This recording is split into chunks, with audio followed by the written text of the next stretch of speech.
Hope you're all having a good day today, and I'm happy to talk to you today about Digital Marketing Technology 101. So many of you are probably new to digital marketing technology. This is intended to be a pretty basic webinar, and hence the basics, or 101. And I'm just going to give you an overview of a few different aspects of marketing technology. And marketing technology, granted, is a pretty broad topic today, and it is about half the research we do at Real Story Group is around the technology to manage your marketing initiatives. Some of you may have heard me speak before, and I often use the analogy of a cocktail to talk about the different technologies that have to come together if you are a brand marketer or even a content marketer. So I'm using the term brand, but you might be marketing something like content or a product that's maybe a little different from brand marketing specifically. But regardless of what you're marketing, you probably need a mix of technologies. So I often say that you'll need to specifically think about what it's like to be a bartender, to mix together a bunch of different technologies to gain the right balance and the right flavors to do what you need to do. So this is really the mix of digital marketing technology that's out there and on offer. And you probably have a situation where you might have these separate technologies, but they're not necessarily integrated, they're not necessarily working together yet. And I've often said that the holy grail and the future of digital marketing and brand marketing is connecting these technologies and connecting these technologies in a meaningful way that is customer focused. Sometimes people say, well, we're doing this initiative to connect our product information and our digital asset management system, or we're connecting our marketing automation system to our customer data and our CRM. And I say, well, that's great, but what are you trying to accomplish specifically? What is the marketing goal for that? What is the intent for that? So making sure that you understand that strategy is really, really important as you embark on selecting the right mix for your cocktail. We have a sort of more technical view of that cocktail, and this is a marketing services reference model. And this is also a new sort of a new infographic that we've been putting out there to help our research subscribers really understand the directions that they need to go into. And you probably have enterprise data in a lot of different repositories, and that's what's pictured on the left-hand side. You've got analytics and product information management. That's what PIM stands for. You might have a customer relationship management system, which is what CRM stands for. You might have a digital marketing platform, and you've got different data in all of these repositories. And then you've got a series of software or systems that may or may not be connected to each other. So we would put these in a sort of a content and engagement management category. And these are the different pieces of software that I'll touch on today that enable digital marketing. So you've got a DMAM or a MAM system, media asset management or digital asset management system, which manages your images or your video. You might have a web content management system, sometimes also very slickly called a web content and experience management system. That's a stretch, I still think. These systems are really just focused on web content and web pages more than, quote, experiences. Marketing automation systems, which help you manage your email and your social campaigns. And then finally, social engagement, or sometimes what's called social publishing, where you have parts of your campaign that get pushed out to social media. And these systems in most organizations today are not yet connected. So if you're in a situation where you say, oh, boy, would it be really great if I could get this content from my WCM and put it in a marketing campaign, or I wish I could get this content from my digital asset management system and publish it automatically to social media. Oftentimes, that can be a laborious process. Each of these different markets are doing different sorts of approaches in terms of making these integrated approaches to digital marketing happen, but it's not particularly consistent. So depending on who your vendor is, depending on what your approach is, you may or may not have the capability to do that. There also tends to be a bunch of technologies in sort of the presentation layer of things, or in the sort of middleware layer of things, things like a content delivery network, an online video platform, different sorts of analytics tools, portal tools that allow you to sort of mix and match different applications and get them to work together. or an e-commerce tool. So you can see here lots of layers of technology just to get out to these major channels. And most of us today are talking about things like websites and mobile and email and social, but we can't discount still the importance of television, the importance of print. And when I say print, it's not necessarily newspapers or this traditional view of it. It's also the big ad that you might see in the subway when you're riding along, the metro in Washington or wherever you happen to be. So this is what it really is all about in terms of the multi-channel digital marketing end-to-end, getting the data through your systems, and then having a presentation layer to push it out to multiple channels. If you don't have a strategy around this, you should. So before I talk about all these different technologies and what they do, think first in this reference model.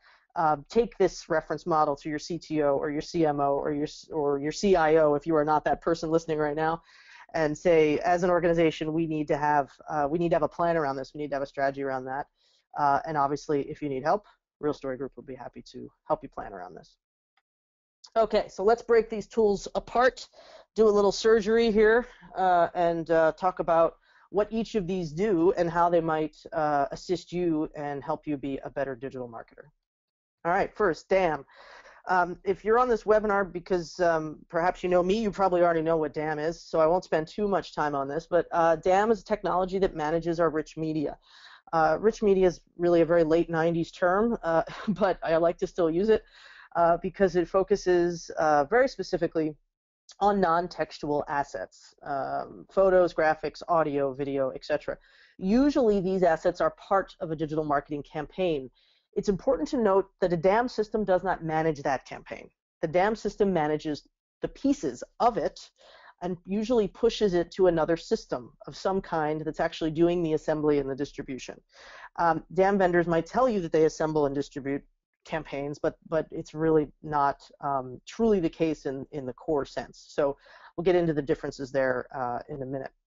What DAM systems do is they take in assets of different kinds, as I mentioned, that are mostly non-textual.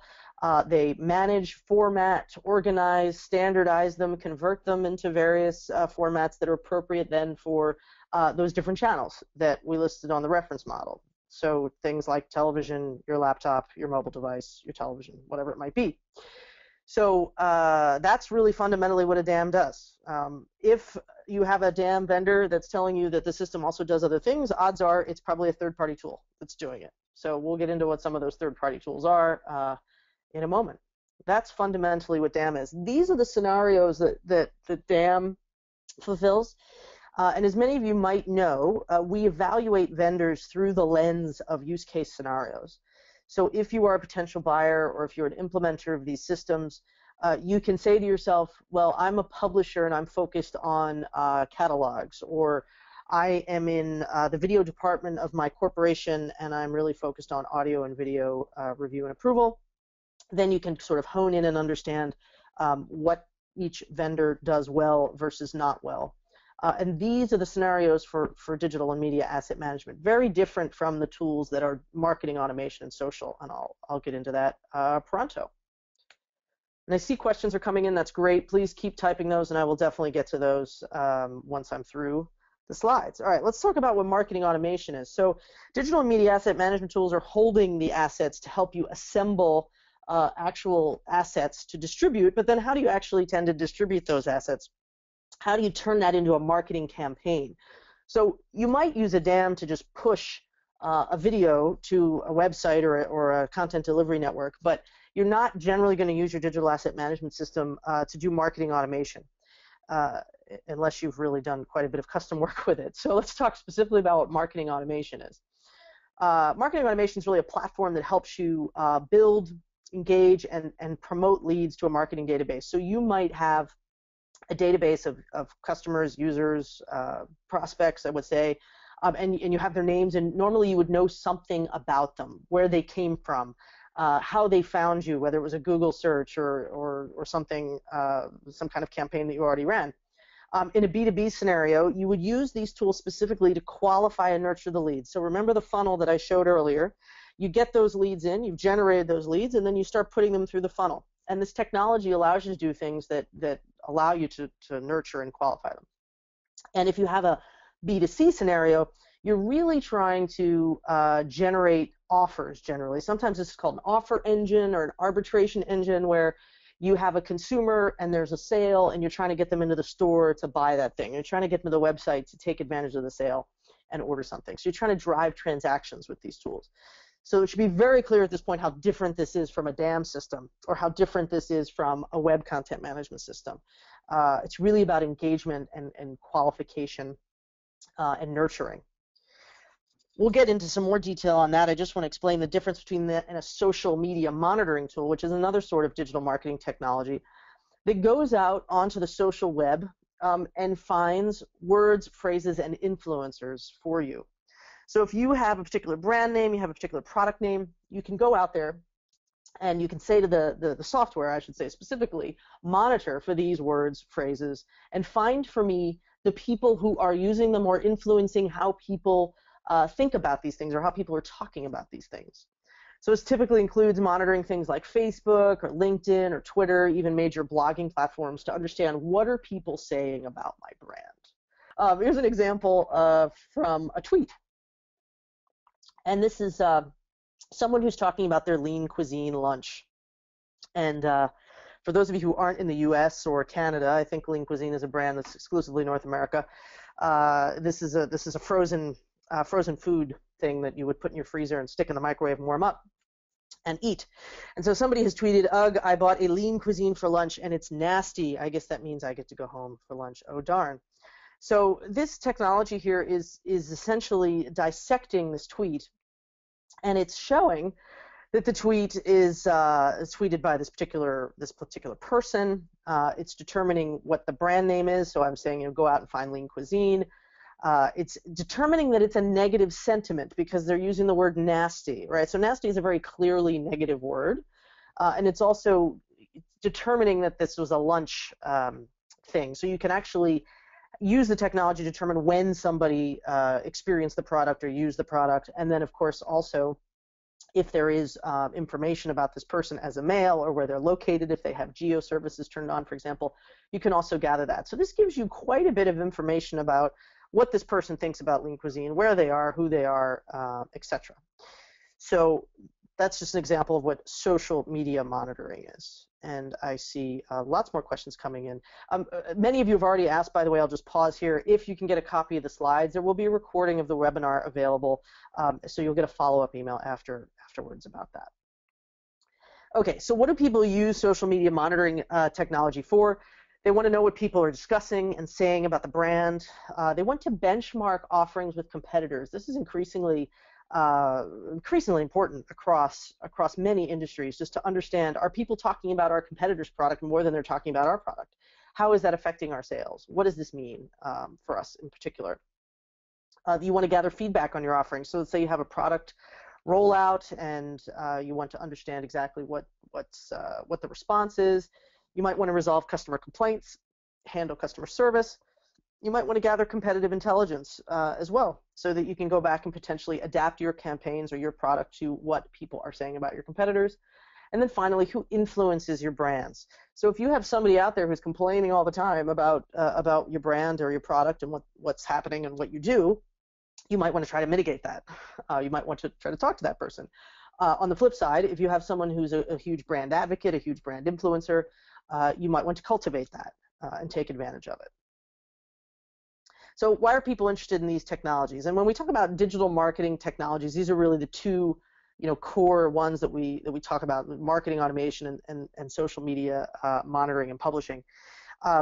Really, it's about an ability to automate, digitize marketing, first and foremost, in a way that is personalized. And that's not necessarily easy, but today, in the world of big data and in the world of CRM technology, we're able to really collect a wealth of information about our customers. And of course, there's all kinds of issues around that have to do with privacy and what people want to share, and your responsibilities as marketers to protect what you know about your customers.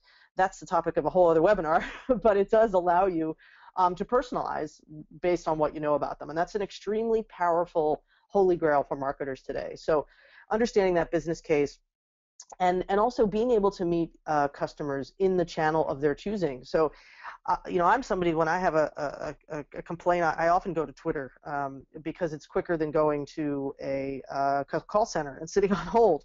And I often find that I get responses quicker via Twitter than I do via other channels. So the fact that the companies that I patronize can meet me there is an advantage, right? It's an advantage for me, and it's an advantage for them. There's also a danger of doing nothing, losing customers, not having marketing intelligence, not having competitive intelligence, and also the cost of interactions. People are expensive, and call centers are expensive, and a lot of the social engagement is actually able to cut down on very high-cost customer support interactions.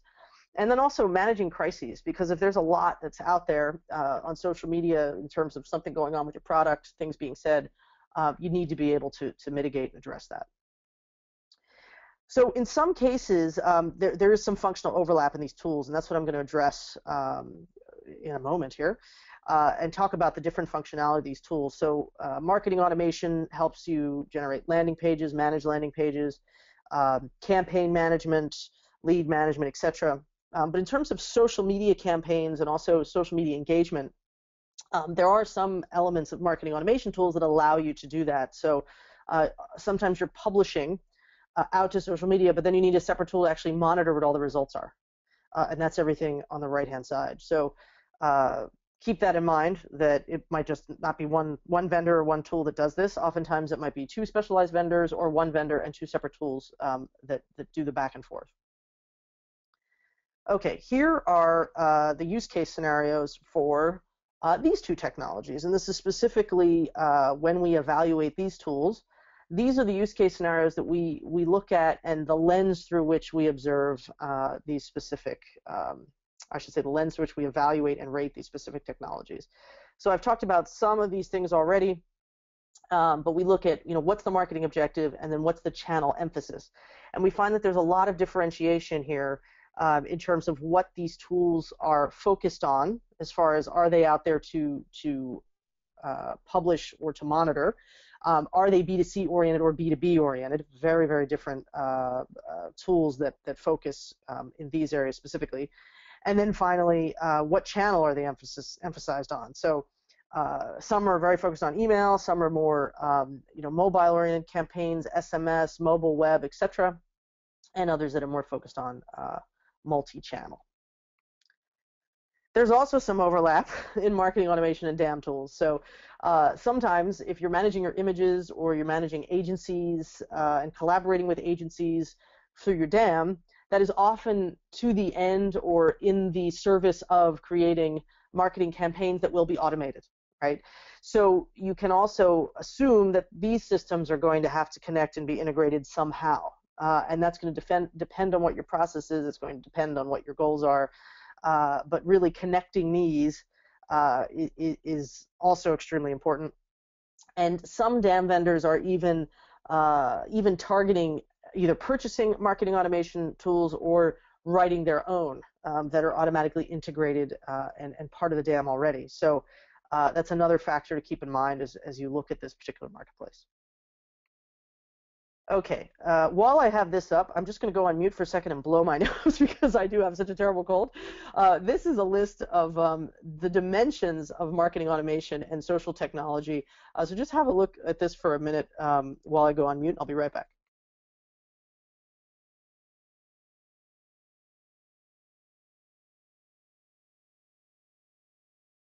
Okay, hopefully my voice is a little clearer now. All right, so I'm going to talk about each of these functional elements of these tools, and what you'll be able to see here are some examples of how these tools specifically take care of some of these tasks that you've just read through.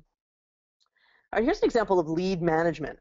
This just looks like your typical sort of workflow diagram right out of your friendly neighborhood BPM training class. And that's because that's what it's supposed to look like.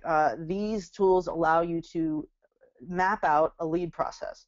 So along the right-hand side, you've got different sorts of steps that might exist in a lead management process, such as I'm getting this person's information, and then I'm going to send them an email. And then based on how they react or how they respond to that email, I'm going to then give them a score. And if I don't hear from them in 3 days or 5 days or 8 days, maybe I'm going to send another email.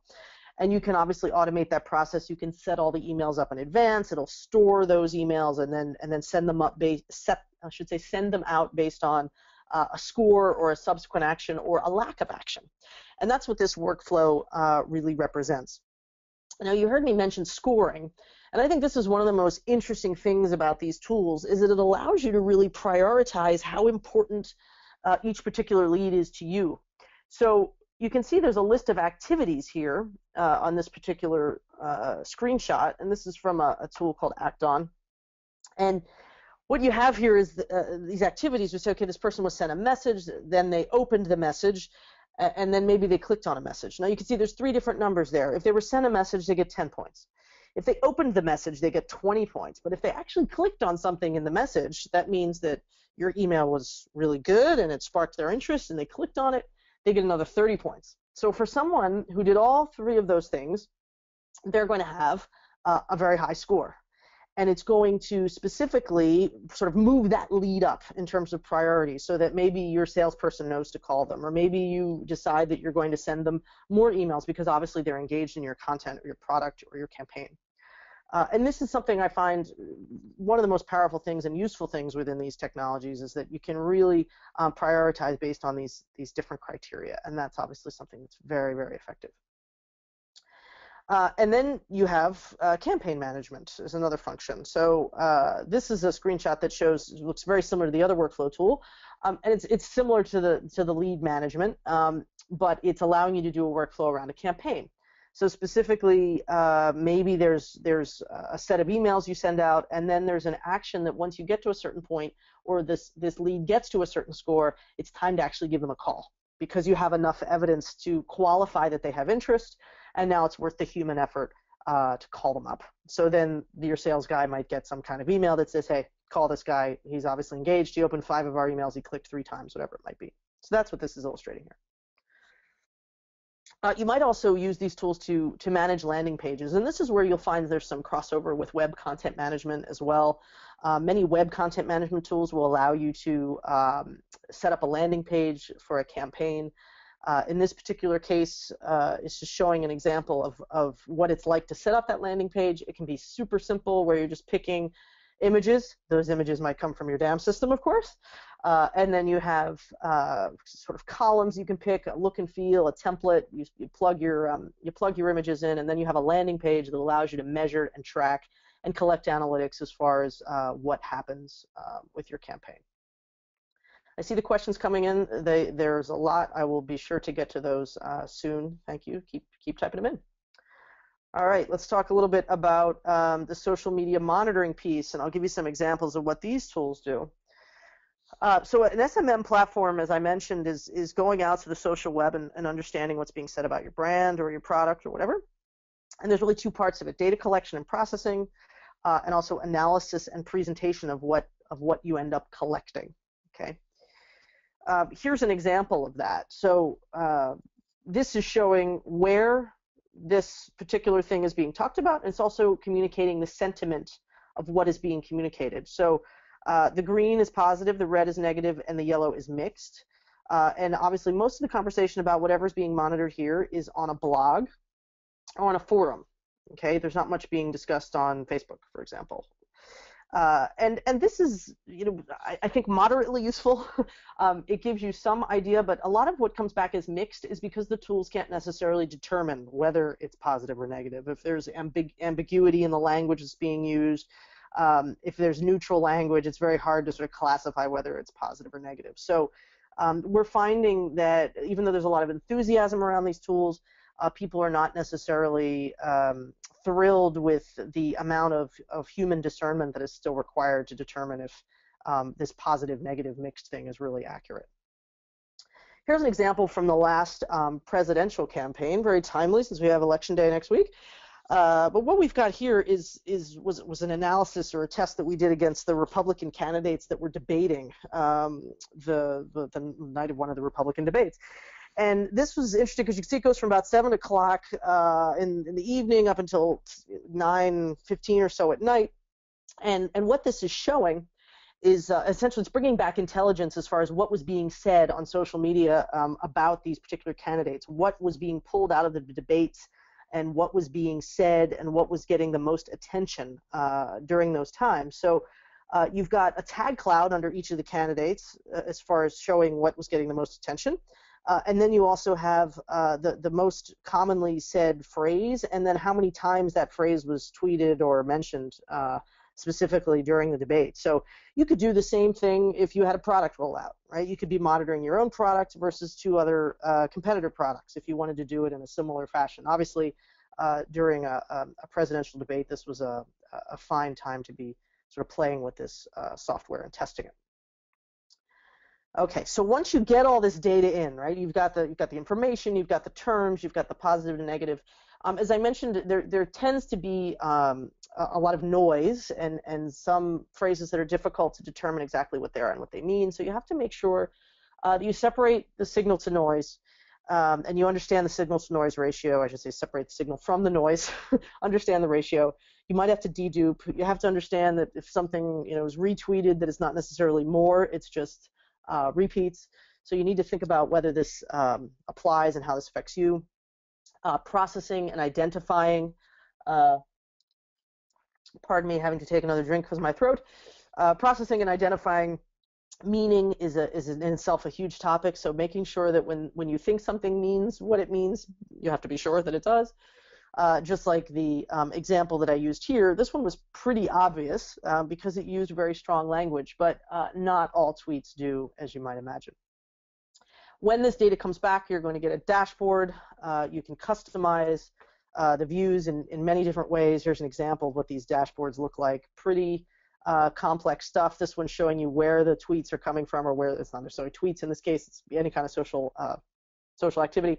So where it's coming from, where the traffic is coming from, and then specifically the trends, the sources, etc. So you can do all kinds of stuff with these analytics dashboards to make them look exactly like your boss would like, or exactly like you would like, to make sure that you are looking very capable in terms of monitoring these social sources. Here's another visualization of what this looks like. This is a tool called Sysomos, and you can see here lots of different nice visual representations of activity, geography, the gender of the person that's talking about whatever it is you're talking about, tag clouds, almost little ontological maps and things like that, the geographic spread here in a map format, lots of nice ways to visualize these things. Okay, and this is the last section coming up here, and then I'll get to the questions. Analysis and presentation in terms of engagement is another interesting topic with these tools. So if you are monitoring what people are saying, you also might want to respond, of course, and engage back. And this is a very common way of addressing customer complaints, customer questions, or just customer comments in general. So we call this closing the social loop. And what you have here is a very sort of tweet deck looking kind of dashboard where you can see here we're monitoring Citibank, Wells Fargo, and Bank of America to see what people were saying. We weren't responding on behalf of the banks, obviously, but this is just an example. And this is somebody tweeting, I need help, what's out there, and then this dashboard allows you to respond, if you want, to multiple tweets at the same time. You can even have automated tweet responses, which you have to be cautious about because you don't want to over-automate, but it is something where if somebody uses a particular word or phrase, you could automatically have a reply tweeted back with the phone number for support if the problem is too complex, for example, to address on social media. So these dashboards are also quite common.